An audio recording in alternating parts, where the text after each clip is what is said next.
Now let's talk about the Buccaneers, because this once again, this is a bad game. And I remember talking about it on Friday's show, doing my Harvey Hot Hand. I said the Buccaneers would still get the win, but it would be close. It'd be ugly. I said that it could be Trace McSorley, Mike White on crutches, or it could be Johnny Manziel making a comeback. And at this point, it could have even been Tim Tebow, with a baseball bat hitting the football to his receivers, and the game would still be close.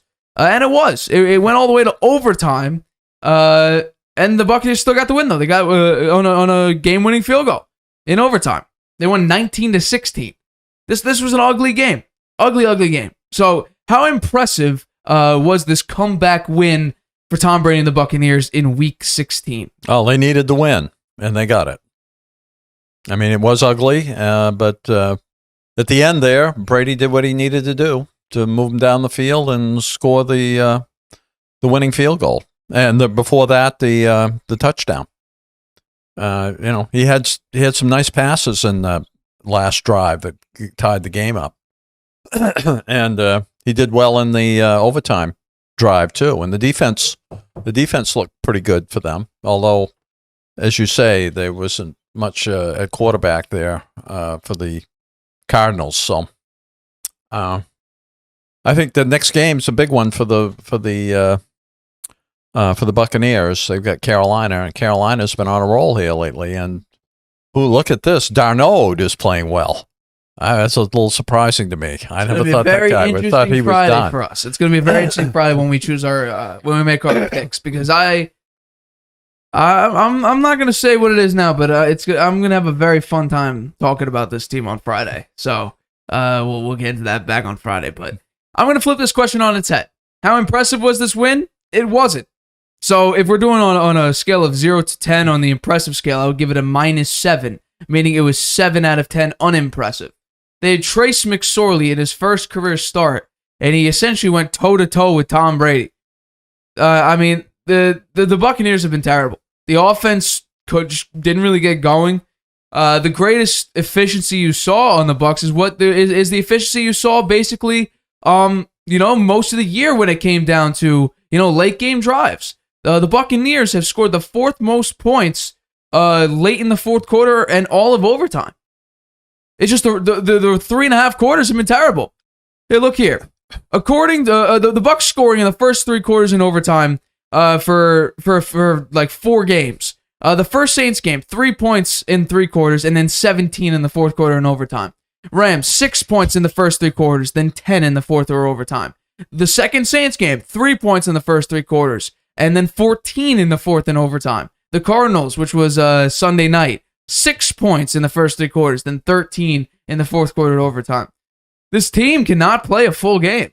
It just can't. And against the Bengals, it looked like a beautiful first half. You're up at one point. You're up 17-0. You finish out the half 17-3. Brady comes in. They have a mishap on a fake punt. Then Brady turns the ball over 4 consecutive times. And then he had 2 interceptions. The first one, it was just a complete miscue. He fired a little too early. Mike Evans didn't even look like he was expecting the ball to come to him. It was slightly underthrown, which has been happening a lot this year. And then the second one was completely his fault. He undercut the route, or he underthrew the route. It was just a bad throw. That's why I think Brady will retire, because according to him, as he always said, well, he originally said a decent time ago that he wants to play till he's 45, and then he also said that he'll stop playing when he realizes he can't lead a championship team, and that is this year. I mean, they're probably going to play the Cowboys, and this Cowboys defense, Tristan Wirfs got hurt again. They just lost Josh Wells, their like backup guard. I think their third string guard, because a bunch of their offensive linemen are hurt. He's out for the year. Donovan Smith was out this game. Again, the team was riddled with penalties. Backed them up in the red zone a couple times. They had this game. They had 5 penalties for 30 yards. They went 6 of 17 on 3rd down, 1 of 2 on 4th down. It was Leonard Fournette really carried this team in the second half, though. He rushed for 72 yards on 20 carries. Then you had 9 receptions. 9 receptions for 90 yards. Yeah. This team still doesn't have an identity. It just doesn't. It's trying to be a team that Tom Brady's always had. A team that could run the ball effectively enough that the play action works. Except in this case, once again, regardless of that 72 rushing yard game from Leonard Fournette, they are still the 32nd ranked rushing team in the league. Yeah, well, they're still. Brady's throwing the ball almost 50 times a game. He's averaging high 40s. He's leading the league in attempts and completions, and they did that last year. Except this time, how many yards has he got now? They have 4,000. He's 4,000, a little over 4,000 yards. It's pretty good. It is, but you know what? How many touchdown passes does he have? Not that many. We're talking about 21. 21. Not a lot. Definitely not a lot. At this point, I think Brady was up to like 35, 36 maybe, possibly even more. So this has been a pretty bad year for Brady. This would be his lowest season since 2019. We threw 24 touchdowns, 8 picks this year. He has 21 touchdowns, 9 picks.